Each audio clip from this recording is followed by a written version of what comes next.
Merci d'écouter RFM, il est midi, voici le grand journal. Babacar Fall. À la une, le parti au pouvoir qui se déchire, les attaques personnelles se multiplient entre responsables de l'APR. La dernière sortie de Yaham Mbaye contre ceux qu'on appelle les faucons du palais fait débat. La polémique sur la concession de blocs pétroliers de Rufisque à la firme française Total. Les pétroliers sénégalais applaudissent mais demandent à l'État de faire preuve d'équilibre dans le transport et la commercialisation des hydrocarbures. Perturbations dans les universités publiques, une grève de 48 heures du SAES. Le syndicat autonome des enseignants du supérieur, pas d'accord avec les conclusions de la conférence sociale sur le système de retraite. Le grand journal L'actualité internationale sera présenté par Sornana Tambaï. Nouvelle attaque au Mali contre un camp des Nations Unies. Une personne non encore identifiée a été tuée. 9 casques bleus ont été blessés. 6 obus ont atterri dans le camp. En Guinée-Bissau, le président José Mario Vaz, accusé d'être impliqué dans l'assassinat du général Tagmenawe en 2009. De graves accusations qui émanent de l'opposant Nuno Gomes Nabian. La reprise du procès de Blaise Compaoré et de son dernier gouvernement sera aussi au menu. Dans 20 minutes, le journal des sports de Cheikh Tidiane Diagne. Coupe du monde de football de plage. Le Sénégal croise cette nuit à 0h en quart de finale Italie. Vous entendrez les différents acteurs sur cette compétition. Différents Casa Sport Guédiawaye Football Club. La Ligue sénégalaise de football professionnel interpellée, en tout cas pour trouver une solution. Vous entendrez dans ce journal l'avis d'un spécialiste du droit du sport. D'un point de vue aujourd'hui, le débat du jour, la crise à l'APR, les attaques personnelles entre responsables du parti au pouvoir. Rendez-vous à 12h30.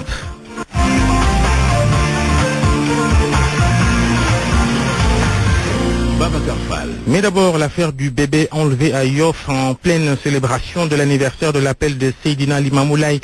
C'était il y a une semaine, jeudi dernier. Le petit Mamcher Ibra, 13 mois seulement, porté disparu et depuis l'enquête ne donne rien. Reportage au domicile de ses parents, reportage d'Anna Rocha.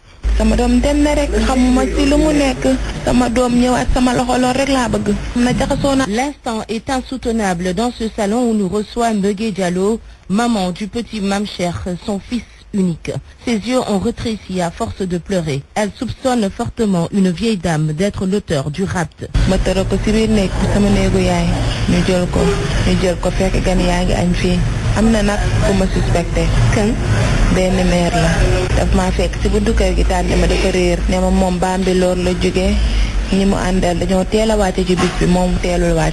Depuis une semaine, Mbeugué ne dort plus, ne mange plus. Cette jeune étudiante a perdu le sourire. Sa belle-sœur, elle aussi, ne travaille plus pour l'aider à tenir le coup, même si dans cette maison, tous les proches sont sous le choc. Mami Chan. maamam bi toog depuis appel la ñëwoon mais mënul ñibbi lu mu laaj ñu wax ko dañuy xëy di wër ci mbedd yi dem ci police yi fu ñu ne gis nañ xale bu réer bu ñu far ñu dem xooli ji pour soutenir ko ñu ngi koy def le mieux possible lekk ñu naan ñu ngi bokk moom naqar bi. Police, gendarmerie, médias, tout le monde est en alerte, mais toujours pas de signe de vie de Mamcher, 1 an à peine. La famille a fait appel à des voyants. Le nourrisson serait entre Joal et Mbour. ñu ne ma daa am cicatrice ba pare mère bi dafa intéressé woon sama doom ndax man sama chéri la toppale ma dafa rafet yaa ngi koy téye yaa ngi koy lii yaa ngi koy laa mère bi añ na fi lekk na ba suur. La famille Chan à Yoff est perdue. Mbeugué Diallo n'a pas attendu la fin de la conversation pour s'éclipser. Elle s'est encore isolée dans un coin de la maison. À l'image du reste de la famille Chan, elle a besoin d'aide. La mortalité infantile et maternelle dans la banlieue de Dakar, il y a déjà 2 décès enregistrés récemment à Guédiawaye. Réalité donc qui persiste même si les autorités médicales avancent qu'il y a des améliorations dans la prise en charge des femmes enceintes pour faire reculer le phénomène. Salif Sow. Elles ont perdu la vie en donnant la vie. Elles étaient 7 en 2015, 5 en 2016 et 2 au premier trimestre de 2017. Dr Pape Samba Dieye, médecin-chef du district sanitaire de Guédiawaye, voit un net recul des cas de décès maternels. Effectivement, ça recule. Et il faudra savoir aussi qu'avec l'amélioration de la surveillance, déjà en 2017, les notifications nous viennent aussi bien des structures publiques que des structures privées. Alors qu'en 2015 et 2016, c'était uniquement les structures publiques qui nous notifiaient les cas de décès. Les indicateurs liés à la mortalité infantile aussi sont au vert. Une certaine réduction a été notée. 54 décès pour 1000 naissances au Sénégal. Aujourd'hui, on n'a pas les données spécifiques au niveau du département, mais on peut avoir les données nationales, notamment les indicateurs liés à la vaccination, mais aussi les indicateurs liés à la prise en charge de certaines affections telles que la diarrhée et la pneumonie. Résultat dû à l'amélioration de l'accessibilité aux structures sanitaires, de la disponibilité du sang et des activités de sensibilisation. C'est à ce niveau qu'intervient le partenaire Rokhaya Gueye, chargé de programme à ONU Femmes, chapeaute un projet d'appui à la réduction de la mortalité maternelle et de la violence basée sur le genre en banlieue. Le coût du projet, qui est d'une durée d'une année, tourne autour de 25 millions pour les deux districts de Guédiawaye et de Keur Massar. Et nous pensons que ça a contribué à encourager la synergie entre les différents acteurs autour du projet. Au final, des comités communaux de lutte contre la violence basée sur le genre sont installés dans les 5 communes que compte la ville. Salif Sow, Guédiawaye, Radio Futur Média. Ce chiffre qui fait peur, ce sont 11 personnes tuées dans des accidents de la route enregistrés dans la région de Diourbel en 2016, un chiffre de la brigade des pompiers. Le problème, c'est qu'on risque de connaître pire cette année, déjà 10 décès au 25 avril dernier. Tout ça à cause du non-respect du code de la route. Babacar Diouf. 71 personnes ont perdu la vie sur les routes de la région de Diourbel pour la seule année 2016. Adjudant Medoun Diop, commandant de la 22e compagnie des sapeurs-pompiers de Diourbel. L'année 2016, donc rien que pour la région de Diourbel, parce que c'est les activités donc de la 22e, la 23e de Touba et CS Bambey qui sont réunis. Donc nos secours ont effectué 1568 interventions. Et sur ce, on a pu assister 2928 victimes, dont 71 décédés. Donc les 2858 sont sauvés. Pour la période du 1er janvier au 31 décembre 2016. Tant souligne le commandant Diop, 2017 risque de connaître le même sort. Pour cette période, nous avons effectué 271 sorties. Sur les 271, donc les 62 sont des accidents de la circulation. Donc nous avons pu totaliser 131 victimes. Sur les 131 victimes, donc les 10 sont décédés. Les 121 donc sont sauvés. Janvier 2017, pas à nos jours, mais jusqu'au 25 avril. Pour l'essentiel, l'indiscipline des conducteurs, ajouter la mauvaise qualité des infrastructures routières et le non-respect du code de la route sont les causes pointées du doigt. Diourbel, RFM, Babacar Diouf. On a des informations sûres et utiles. RFM, la radio de toute l'actualité. Midi 8, vous écoutez le grand journal sur RFM. La suite, le SAES, on a parlé dans les titres, le SAES qui entame aujourd'hui une grève de 48 heures.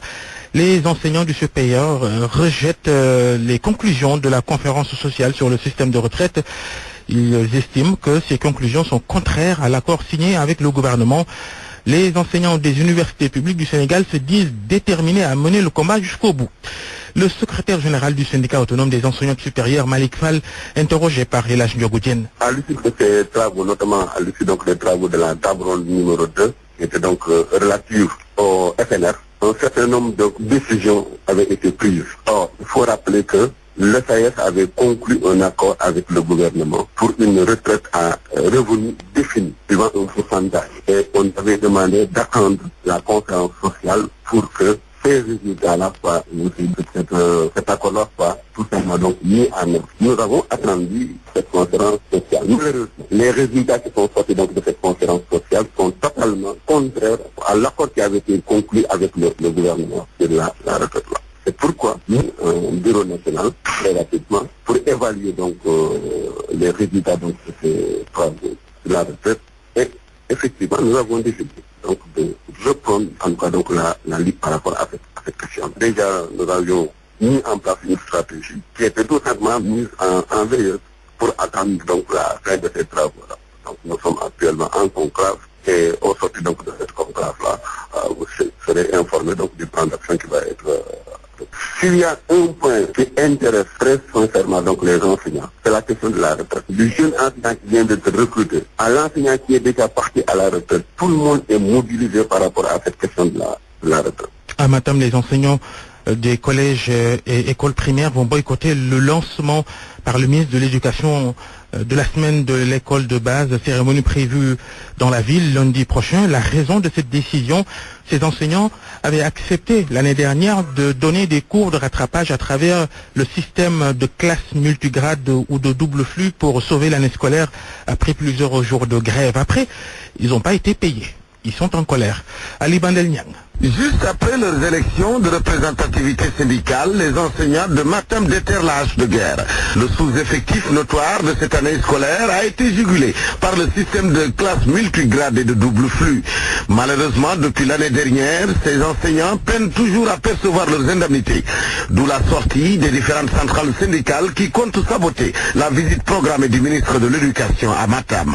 Adama Bari, secrétaire général du CELS Authentique. Trop c'est trop. Nous demandons au ministre de l'Éducation, Serine Mbaye Thiam, de prendre ses responsabilités. Dans une telle situation, on ne peut pas admettre que des enseignants qui tenaient des classes multigrades à la fin de l'année sans entrer dans leur fonds. Et le grand cadre lance un appel au ministre dans les plus brefs délais de réagir. Là, l'idée était même de saboter la semaine de l'école nationale de base, dont le lancement est prévu à Matam. Toutes les voies ont été utilisées. On a rencontré l'IA, mais juste ici, la version qui a été tenue est que l'état de paiement de ces classes multigrades a été perdu au niveau du ministère. Et ça, je pense que c'est un manque de considération, c'est un manque de respect à l'égard des enseignants qui déploient énormément de sacrifices dans les classes.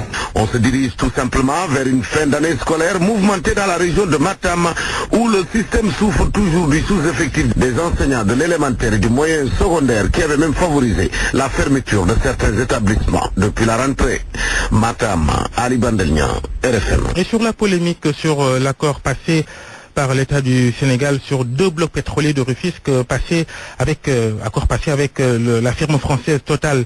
Les pétroliers locaux saluent l'arrivée de la multinationale française dans l'exploration du pétrole au Sénégal, mais ils demandent à l'État de faire jouer le principe d'équilibre concernant les autres activités comme le transport et la distribution des produits pétroliers. Le vice-président de l'ASP, l'Association sénégalaise des pétroliers, Sékou Fanta Madi Diaïté, avec El Hadj Diogo Diène. Nous pensons que c'est toujours salutaire pour notre pays qu'une multinationale vienne intégrer ce marché de l'exploration en vue de trouver des blocs de pétrole et de les exploiter.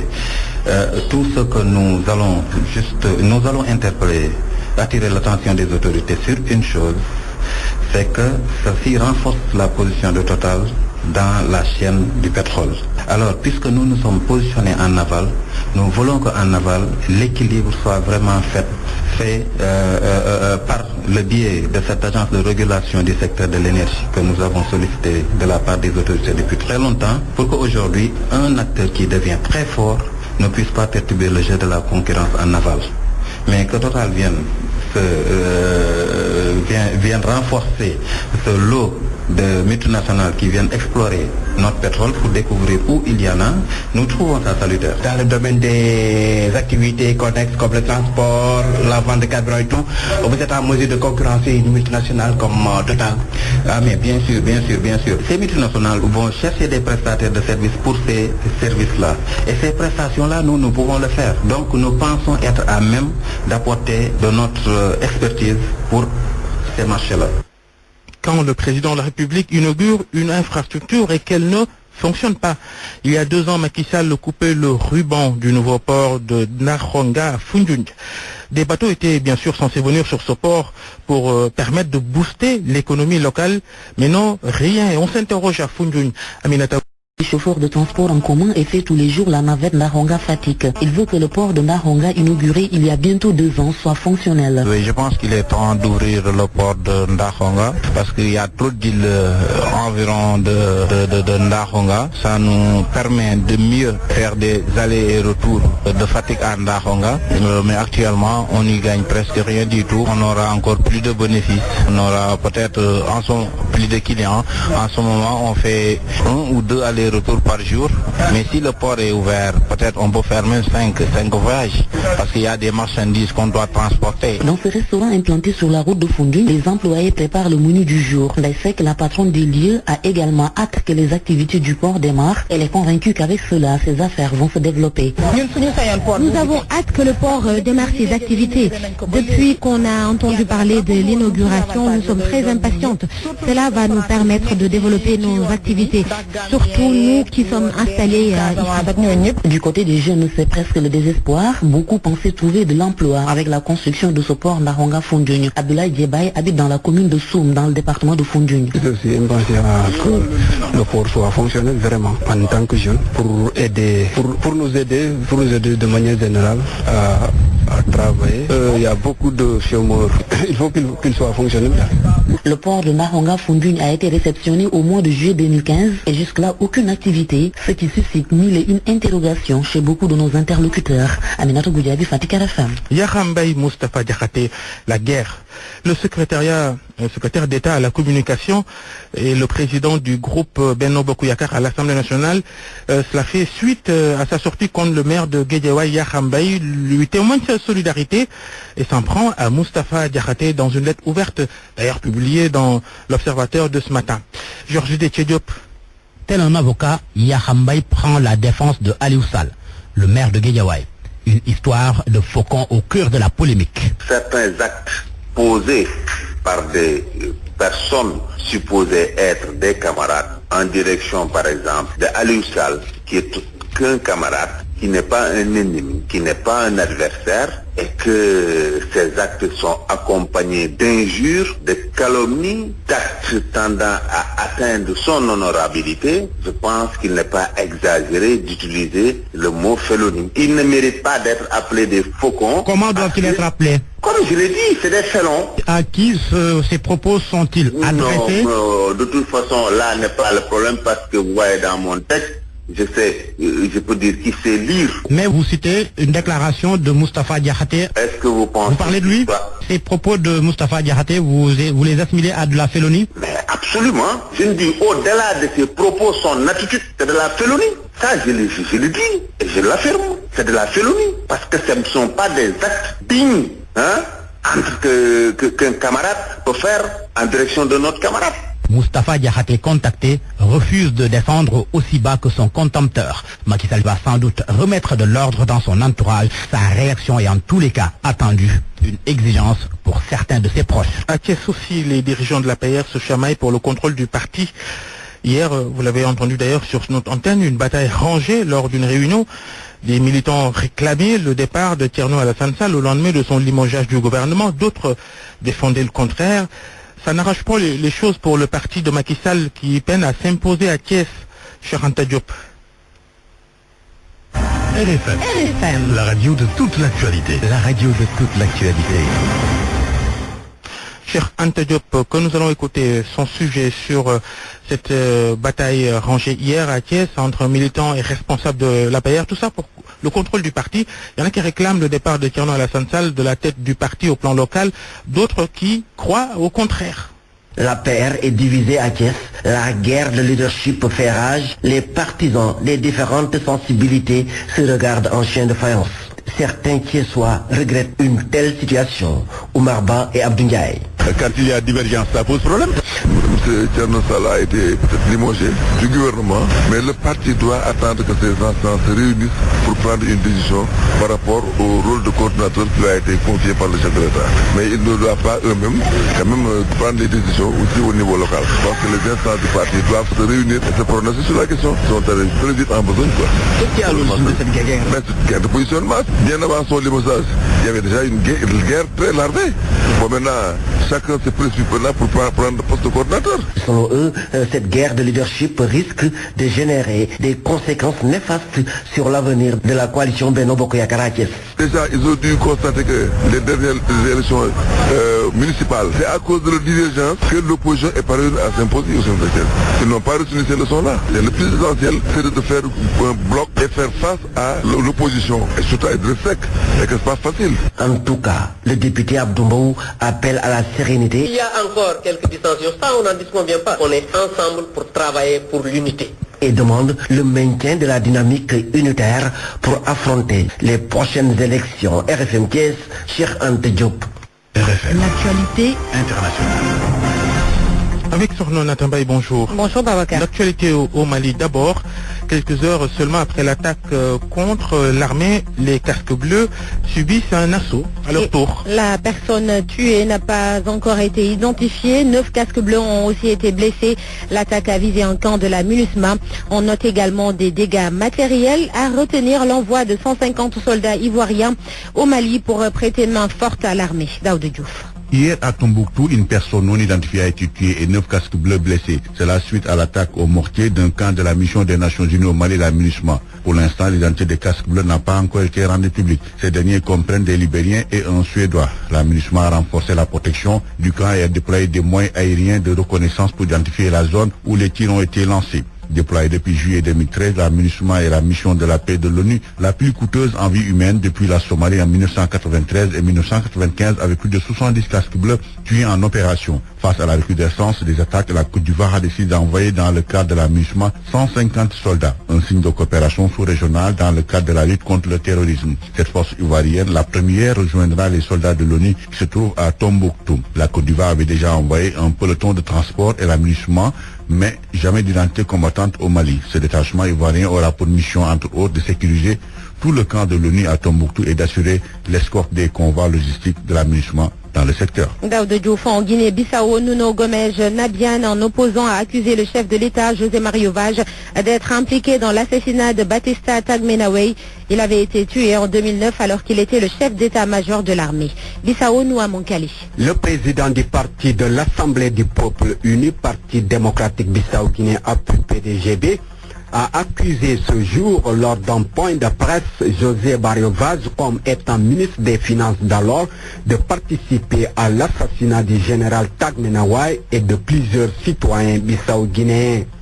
Nuno Gomes Nabian a souligné que le président actuel a dans ses mains des taches de sang de celui qui a sollicité les personnes qui ont implanté la bombe qui a tué à mort le général Tagmenaway en 2009.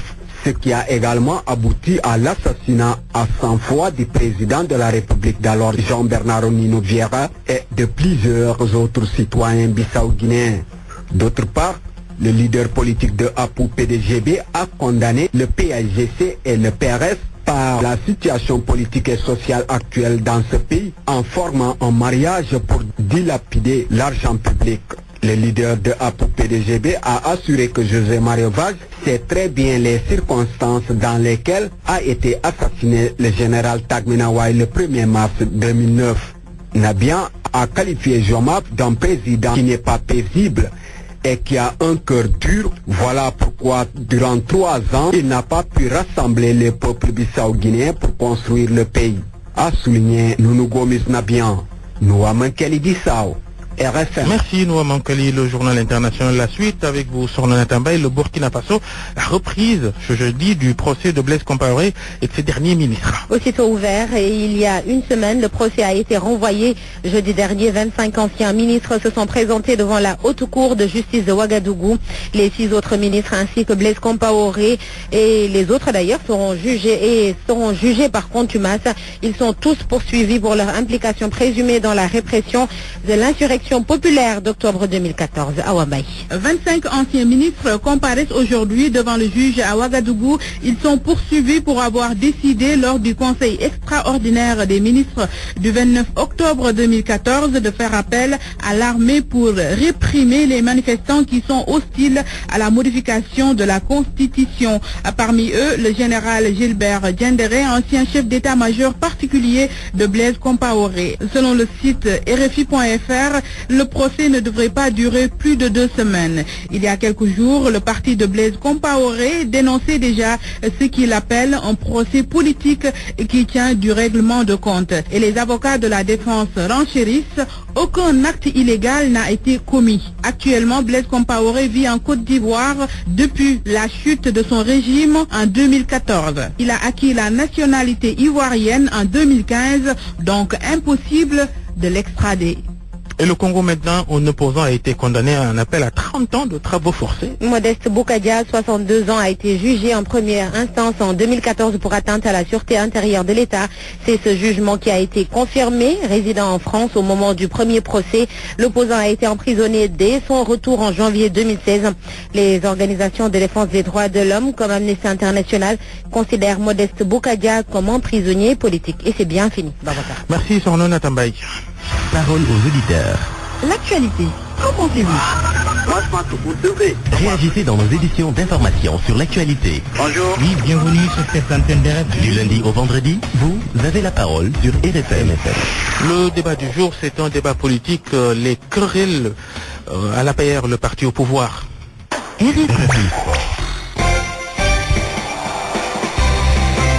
Cher Tidiane Diagne, bonjour. Bonjour à vous, Babacar. Le journal des sports, d'abord la Coupe du Monde de beach soccer. Cette nuit, à 0h, le Sénégal rencontre l'Italie en quart de finale. Oui, et le Sénégal est en phase, en tout cas, d'écrire sa propre histoire. Une victoire face à l'Italie cette nuit permettrait aux protégés d'Ngala Sylla d'accéder pour une première fois en demi-finale de la Coupe du Monde de football de plage sur les câbles.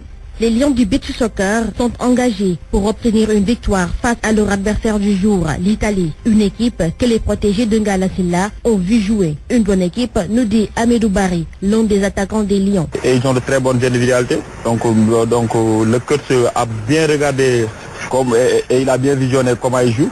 On va essayer de sortir le maximum possible pour pouvoir les contrer parce que on sait que ça ne sera pas facile parce que eux vraiment ils ont certaines astuces pour jouer le beach soccer qui est différent des nôtres, mais chacun a sa manière d'évoluer, donc nous on va essayer aussi d'amener ce que nous savons faire pour essayer de les contrer, mais on sait que ça ne va pas être facile.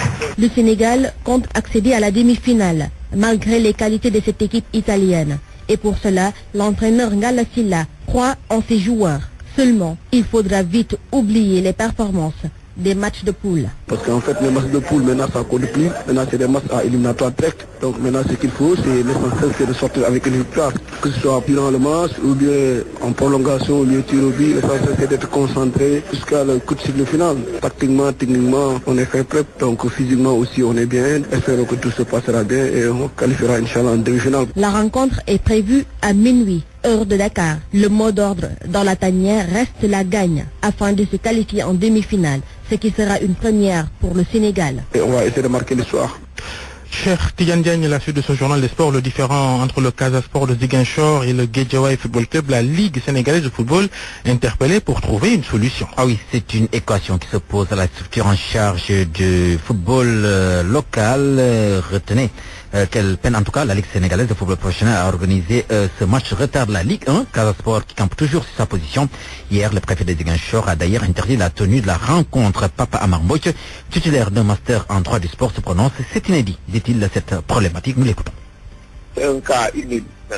Le contentieux des règles sportives. D'un côté, il y a le Casa Sport qui brandit un certain nombre d'arguments pour revendiquer un forfait, le gain du match. Mais il faut dire également que le règlement prévoit un certain nombre de dispositions pour qu'un forfait soit constaté, soit consommé. À charge maintenant à la commission de discipline de voir si les éléments étaient réunis pour prendre vraiment une décision. La Ligue ayant pris une décision après multiples concertations de programmer la rencontre, le préfet qui brandit un arrêté qui vise essentiellement l'absence de demande de couverture sécuritaire et le risque de trouble à l'ordre public. Maintenant, il va falloir analyser si l'arrêté portant interdiction est temporaire ou c'est un arrêté définitif. C'est une interdiction définitive. Dans ce cas de figure également, les conditions de constatation d'un forfait ne me semblent pas être réunies pour pouvoir vraiment donner un gain de marche à une partie ou à l'autre. Dans tout cas, certainement la commission de discipline pourra certainement brandir l'impossibilité de remplir ces conditions-là et ça restera vraiment un cas inédit dans le contentieux des règles sportives, comme je l'ai dit tantôt. Chaque partie pourra se prévaloir légitimement de pouvoir réclamer le gain de match, mais en droit et les conditions décrites par les règlements généraux, les conditions de constatation d'un forfait ne sont pas réunies. Papa Amar Mbouch, titulaire en master droit du sport, qui se prononce donc sur ces différends entre le Casa Sport de Ziguinchor et le Guédiawaye Football Club. Et puis Babacar, nous terminons avec l'Europa League. Ce soir, la fin des demi-finales allait avec cette rencontre attendue entre Celta Vigo et Manchester United. C'est à partir de 18h45 hier. L'Ajax d'Amsterdam a pris une sérieuse option en dominant les Français de Lyon sur la marque de 4-1. C'est fini cette page des sports, Babacar. Merci, cher. RFM, la chronique du jour. La chronique d'Abdoulaye Ndiaye cette semaine sur les 100 jours de Donald Trump à la Maison Blanche. Il avait en effet promis de redonner à l'Amérique sa grandeur au point d'en faire un slogan de campagne. Il y ajoutait le verbe haut, sa capacité à mettre en place en 100 jours un plan d'action pour réussir ce pari. Le cap symbolique franchi, le président Donald Trump, au plus bas des sondages de popularité, semble bien loin de tenir ses promesses. Pour dire que la douzaine de décrets signés avec empressement à coup d'opérations de communication dans le bureau ovale reste sans effet dans les engagements pris devant ses électeurs. Le dossier sur l'immigration, marqué par le rêve fou de construire un mur entre les États-Unis d'Amérique et le Mexique, mesure phare à l'entame de sa gouvernance, est toujours à l'état d'énoncé. Le mur se heurte d'ailleurs au refus du Congrès d'inscrire son financement dans le projet de budget du présent exercice. Tout comme ce Congrès, autre revers de taille, a plaidé pour le maintien de la politique de santé initiée par l'ancien président Obama en direction des couches vulnérables restées longtemps sans couverture sociale. Ce n'est pas tout. Au chapitre des renoncements trumpiens figure également l'acceptation des accords de Paris sur le climat, alors que le candidat affirme Urbi et Orbi une volonté de les abroger une fois installé à la Maison-Blanche. Il récusait l'idée d'un réchauffement climatique. Elle nomma même un climato-sceptique à la tête de l'importante agence américaine de la protection de l'environnement. On l'a également entendu entonner le refrain de l'Amérique d'abord, brandissant un isolationnisme, même s'il finit par exceller dans l'imprévisibilité en matière de diplomatie. Certains de ces actes ont dérouté les experts de la politique étrangère qui n'arrivent pas à supplier la doctrine Trump dans ce domaine. Relations heurtées avec la Chine au début dans les secteurs du commerce et de l'économie, jeu de rapprochement avec Moscou suivi aussitôt d'un éloignement sur fond de menace d'une relance de la course aux armements et le bombardement de la Syrie, allié russe au Proche-Orient. On pourrait en dire autant de ces nouveaux rapports avec le vieux continent qu'il a voulu faire passer par une réorganisation de l'OTAN et une renégociation des accords commerciaux signés avec l'Union européenne. Et l'Afrique dans tout cela, elle est une terra incognita qui semble présenter peu d'intérêt pour le nouveau président américain. Il n'y a posé jusqu'ici aucun acte fort. Alors, disserter sur les 100 premiers jours de Donald Trump pourrait signifier se perdre en conjecture sur les actions d'un président atypique qui ne s'embarrasse pas de cap symbolique. RFM, la presse du jour. La revue de presse de Georges Déthié Diop, il est beaucoup question dans la presse du jour de la manifestation hier dans Dakar des journalistes. Charité bien ordonnée, la suite est connue. La presse dans la rue. Les journalistes ont battu le pavé hier à l'occasion de la journée mondiale de la liberté de la presse. Selon l'Observateur, la presse marche pour sa survie. Les journalistes réclament le vote du nouveau code de la presse et ont dénoncé les entraves à la bonne marche du secteur. Bref, c'était une marche pour une presse libre, responsable et autonome. Une manifestation à l'initiative de la coordination des associations de la presse. Sud Quotidien liste les revendications de la CAP. Adoption du code de la presse, reversement des cotisations sociales, réglementation de la publicité entre autres. Tout cela vaut un combat et Sud Quotidien indique que la presse étale sa colère dans la rue. Pour le journal Les Échos, elle étale sa misère dans la rue. Ces mots selon Libération qui se fait l'écho de la manif d'hier des syndicats, patrons de presse et journalistes. Et voilà ce que relève le journal Le Quotidien. Employeurs et journalistes côte à côte. L'unité des contraires. C'est comme ça que Le Quotidien voit cette jonction entre journalistes et patrons de presse. Tous s'affichent sur une photo à la une du journal Le Quotidien. Et pendant ce temps, c'est Yaham Mbaye qui occupe la première page du journal L'Observateur. Et à la lecture de la lettre ouverte adressée à son frère et ami Aliou Sall, l'on peut affirmer qu'à l'Alliance pour la République, ça vole dans tous les sens. Moustapha Diakhaté en a pris pour son grade. Et l'Obs nous apprend que le secrétaire d'État à la communication déshabille le président du groupe parlementaire Benno Bokk Yakaar. Mais que pense Yaham Mbaye des faucons dont le maire de Guédiawaye a fait cas? Ils sont pires que des faucons, des frelons, des scorpions.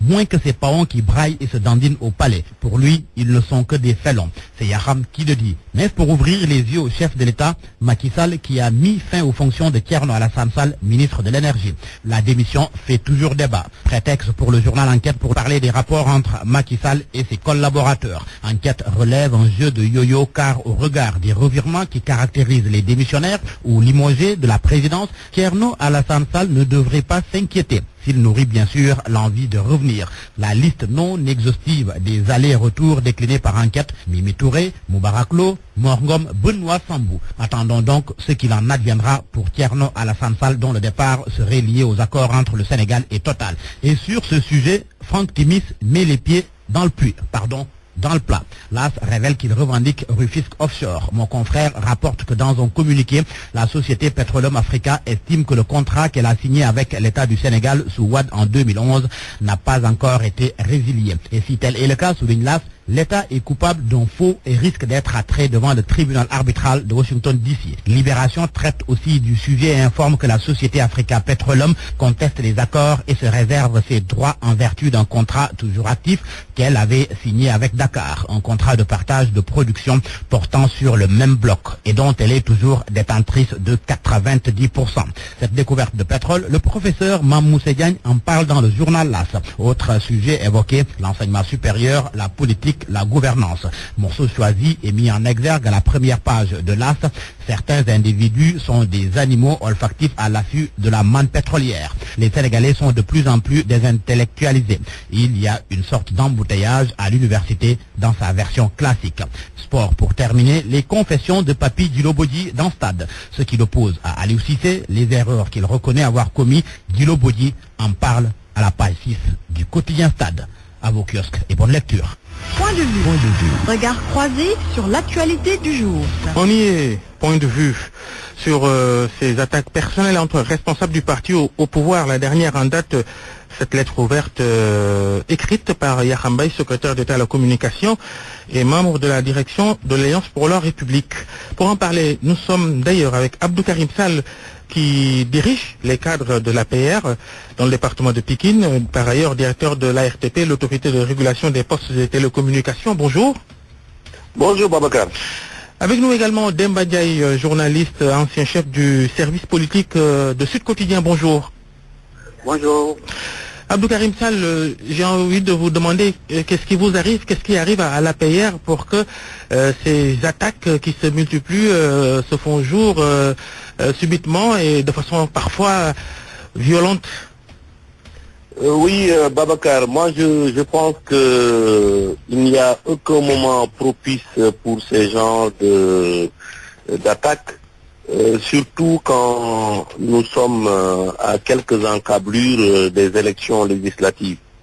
Je pense que on gagnerait, je dis bien, on gagnerait tous à taire nos querelles et à nous concentrer sur ces élections qui sont quand même des élections importantes pour nous. J'allais en venir avec vous plus tard, mais on a l'impression que vous êtes dans un bateau, il n'y a pas de capitaine. Bien sûr, il y a un capitaine, c'est notre camarade le président Macky Sall, qui est le capitaine de ce bateau et qui reste le capitaine. Demba Ndiaye, qu'est-ce que vous en pensez De ce qui se passe dans l'affaire? Oui. Bon, écoutez, je pense que c'est des phénomènes très connus dans tous les partis de gouvernement, dans tous les partis au pouvoir, où il n'y a jamais de débat de digne, débat politique véritablement, mais la guerre des postes, on l'a connu pendant les socialistes, on l'a connu avec Wade, et puis on ne voit pas pourquoi le régime de Macky Sall ferait exception. Parce que le fondement de tout ce truc-là, c'est que tous ces partis sont des conglomérats d'individus, d'individualités, dont très peu ont des convictions politiques, ont des parcours politiques, s'appuient sur des programmes politiques. La majorité, ce sont des... écoutez, c'est ce qu'on appelle les affamés, les brouteurs des prairies vertes. Est-ce que tu as entendu un débat sur, pour faire une liste électorale, on doit désigner quelqu'un qui propose son projet pour son département, etc. etc. Non, c'est celui qui est peut-être un DG qui a de l'argent et qui descend dans son bled toutes les semaines et avec de l'argent et qui distribue à une cour, évidemment, cette cour-là voudra que son bienfaiteur, donc il ne savent pas d'où vient l'argent d'ailleurs, qu'il distribue tous les week-ends, que son bienfaiteur soit désigné candidat. C'est eux aussi qui financent les activités du parti et ils se croient obligés de s'attendre à des retours, disons, d'ascenseurs, etc. Bien. Oui. J'ai envie de... Je voudrais à nouveau interpeller Abdou Karim Sall parce que pour ces polémiques de ces derniers jours, tout est parti. Oui. Babacar, oui. Je voudrais d'abord marquer mon désaccord par rapport à l'intervenant de tout à l'heure. Oui. Pour lui dire qu'à la paire, nous n'avons pas de brouteurs, nous avons des militants convaincus, des responsables qui ont décidé d'accompagner... Il a généralisé, il parle du champ politique de façon générale. Non, je voudrais quand même préciser cela avant de revenir... sur ce qui s'est passé. En tout cas, je disais que ces dernières polémiques, tout est né de la décision de Macky Sall de retirer son frère Ali Oussal, maire de Guédiawaye, de toute investiture législative et de son oncle Abdoulaye Timbo de Pikine, maire de Pikine. Est-ce que vous pensez que c'est une bonne décision? Et est-ce que ce qu'on dit du palais des faucons, des gens qui sont autour du président de la République, qui torpillent toute autre initiative qui les arrange pas? Vous savez, moi je reste convaincu que le président de la République n'est pas quelqu'un d'influençable au point de parler de gens qui travaillent à le manipuler. Je pense que c'est quand même manquer de respect au président de la République, son excellence Macky Sall, que de penser à des manipulations. Moi je reste convaincu que le président ayant plus de visibilité que nous tous par rapport aux informations qu'il reçoit de partout, est quand même en mesure de donner la direction et les indications qu'il faut pour que nous puissions tous nous aligner derrière ces indications et par rapport à ces indications.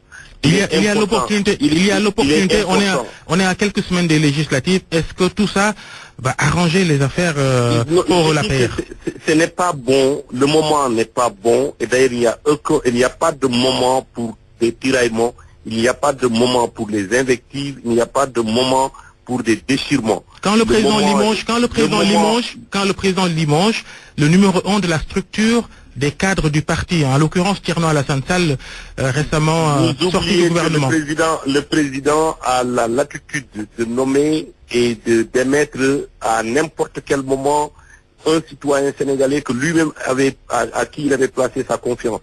Donc cela c'est intervenu à ce moment-là, mais ça pouvait intervenir à n'importe quel moment. Moi je ne peux pas lier cette situation aux élections qui se pointent à l'horizon. Il n'y a pas le président de la République, de par la Constitution, nomme et à tous les postes, d'ailleurs, y compris les postes de ministre, et il apprécie par rapport à une situation pour décider de maintenir ou d'enlever un de ses collaborateurs. Le problème ne se pose pas à ce niveau-là. Moi, je pense qu'il est important pour nous qu'on mette balle à terre et qu'on travaille tous dans la même direction, mais celle-là qui consiste à donner une majorité écrasante à notre formation politique et à notre coalition Benno Bokk Yakaar. Ceux qui sont en face de nous ne peuvent pas représenter une menace pour nous. Donc il faudrait quand même qu'on sache raison garder et qu'on travaille tout au quotidien en direction des élections législatives, mais également sous la conduite éclairée de notre leader, le président Macky Sall, qui aujourd'hui donnera des indications, qui est en mesure de nous donner des orientations et des indications. En tout cas, nous l'écoutons, nous attendons qu'il nous dise quelle est la conduite à tenir et Inch'Allah, nous allons nous mobiliser et aller comme un seul homme pour prendre la majorité des sièges à l'Assemblée nationale. Merci Abdou Karim Sall, directeur général de l'ARTP, par ailleurs numéro 1 des cadres du département de Pikine, cadre de l'Alliance pour la République, le parti du président Macky Sall. Demaya, on termine avec vous sur l'opportunité à quelques semaines des législatives, ces problèmes qui s'accumulent au sein du parti de Macky Sall. Oui, Babacar, je réclame l'égalité du temps de parole. Michel Sall vient de parler au moins 4 minutes. Bon, je vais pas prendre 4 minutes. Vous allez en prendre 2, hein? Oui, donc c'est inégalité de traitement. Bon, je vais juste revenir sur deux choses. Il y a les problèmes de principe. Babacar, il n'est écrit nulle part, ni dans la Constitution sénégalaise, ni dans le électoral, que le frère d'un président n'a pas le droit d'user de ses droits légaux, comme le droit d'être élu et le droit d'élu. Ça n'existe pas. Maintenant, ce pays est frappé par le syndrome de la famille Wade. Oui. C'est ça qui traumatise tout le monde. Mais ça n'existe pas. Il faut que les gens reviennent aux fondamentaux démocratiques. Aliou Sall a le droit de se présenter, selon vous? Mais bien sûr, il y a le droit de se présenter. Surtout, parce que la seule condition, c'est qu'il soit choisi par les populations, les militants, par les machins, etc. Est-ce que là, il y a une divergence? Pourquoi on veut imposer quelqu'un d'autre à un maire qui a été élu par les populations? On a demandé l'avis du machin, qu'il fasse un référendum ou des primaires là-bas, ou qu'il fasse des référendums dans tous les départements, et voilà, ou tels que les populations, les militants vont choisir. Ça, c'est une première atteinte contre la démocratie. Il est victime d'une injustice, Aliou Sall, à votre avis? Mais il est victime d'un malentendu historique qui parle de Wade, mais Wade, on sait quand même qu'il y avait Simili, il y avait Karim avec la catastrophe de l'EPI, ensuite 4 ministères, ministre du ciel et de la terre. Mais Aliou Sall aussi le pétrole, hein? Aliou Sall aussi le pétrole, hein? Mais le pétrole, c'est un débat. Moi, je ne le souviens du tout. Il y a des gens qui ont des preuves, parmi les premiers à descendre dans la rue, comme hier, j'étais avec les journalistes. Mais quand même des preuves, et pas simplement des soupçons et des doutes. Dernier truc pour Thierno Alassane Sall. Je pense que dans un pays, évidemment, où nos dirigeants ne démissionnent jamais, ils attendent qu'on donne des coups de pied au derrière. Et bien alors, c'est quand un ministre ose dire non et vient à la présidence, il sait ce qu'on va lui dire, il vient avec une lettre de démission, il s'en va, le reste là, démission, limogé, ça c'est du plus pour le chat. Hein? Et on devrait pouvoir avoir parmi beaucoup de nos dirigeants qui osent dire non à des autorités qui sont convaincus qu'ils ont une mission de service public, qui sont là pour défendre les intérêts des citoyens, et qu'ils voient qu'il y a des accords qu'on va signer et qui lèvent les intérêts des populations, oser dire non et partir. C'est pas la fin pour Thierno Alassane Sall. Si tu as vu sa biographie, ce type-là, demain, n'importe quelle société privée d'aviation va l'embaucher. Et d'ailleurs, au Sénégal, nous avons des problèmes de compagnie aérienne. Ce mec-là, on devrait l'installer là-bas. Il va nous reconstruire l'aviation. Bien, merci Demba Ndiaye, journaliste, ancien chef du service politique de Sud Quotidien, ancien directeur de publication de Les Sentinelles. Merci aussi à Abdou Karim Sall de la RTP. Un petit clin d'œil à la météo. La tendance reste la même. Chaleur à l'intérieur du pays, accalmie sur les régions côtières, mais petite alerte. Une houle dangereuse selon les services météo du Sénégal, une houle dangereuse de secteur nord-ouest pouvant atteindre ou dépasser même 2,50 m sur la grande côte Dakar et la petite côte sera notée demain vendredi à partir de 15 h et ça pourrait durer jusqu'à dimanche midi. C'est la fin de ce grand journal. Rappel de la principale information. Une semaine après avoir été enlevé, le bébé de Yoff toujours pas retrouvé. L'enquête ne donne rien. D'autres détails dans notre édition en Wolof, le grand journal en Wolof de Sorno Ngonengom tout à l'heure. Abdoulaye Diop était à la technique, au micro Babacar Fall. Les programmes continuent sur RFM. On enchaîne, Dialgati.